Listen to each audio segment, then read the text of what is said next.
Next up, we all know harvest is an especially busy time of year, but as hectic as it can be, there might still be some moments of hurry up and wait. Kyle Broderick is coordinator of the UNL Plant and Pest Diagnostic Clinic.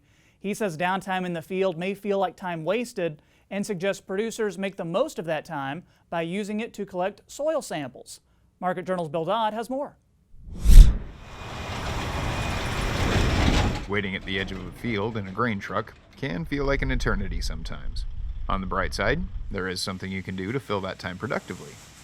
Collecting soil samples for analysis of Soybean Cyst Nematode, or SCN, can fill your downtime as well as give you a better insight into the ground you're sowing. Research has illustrated that this parasitic worm can cause over 40% yield loss, as well as up to 30% yield loss with no other visible symptoms, making this particular threat an invisible enemy of sorts.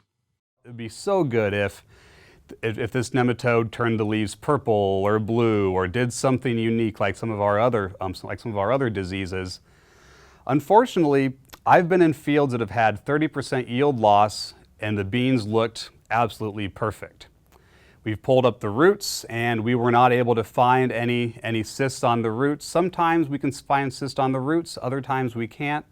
So really collecting that soil sample is the only way to ensure ensure whether or not you have the nematode or not in the field. Additionally, farmers have already paid for this service. The Nebraska Soybean Board has been funding our SCN survey for the past 12 years. And this is funded by our soybean growers' checkoff dollars. So any soybean grower that is curious, they can go to their local extension office and we have plenty of these bags available. And typically, if this was not a grant, this testing service would run between $25 and $30. But as it is, again, soybean growers have already paid into the checkoff dollars. This is just a way to get to get some of that checkoff money back. This particular pathogen is well known to soybean producers. SCN has been found in every soybean producing region in the world, and that holds true for the United States and Nebraska as well. While it is recommended to collect samples from fields if soybean yields were lower than expected, when collecting samples, there are a few things you should take under consideration. When we've tested county by county in Nebraska, we've found it in every county in the eastern half of Nebraska. But just because it's been found in that county, that does not necessarily mean that we find it in every field in that county.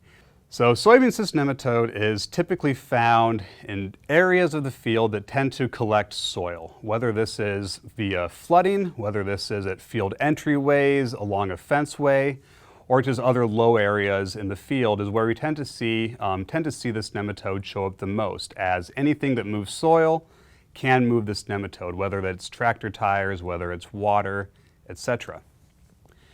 So one thing that can be done is you can go and target those specific areas of the field and just collect soil cores about 8 to 12 inches deep. Collect soil cores from those areas where there may be soil collecting.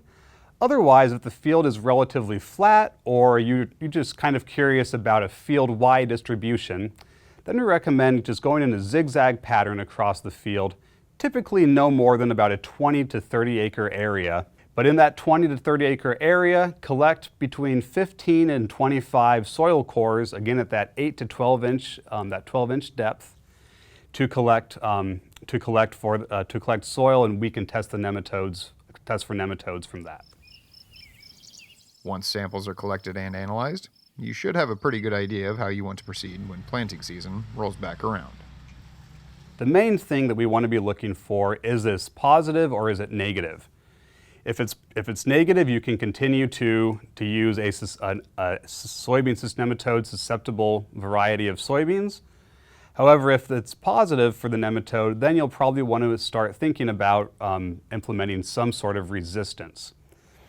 Now, as we're looking at these high numbers, if we have SCN populations over 12,000 eggs per 100 cubic centimeters of soil, following corn or a non-host, corn or wheat, then we recommend at least one more year of having a non-host in that field.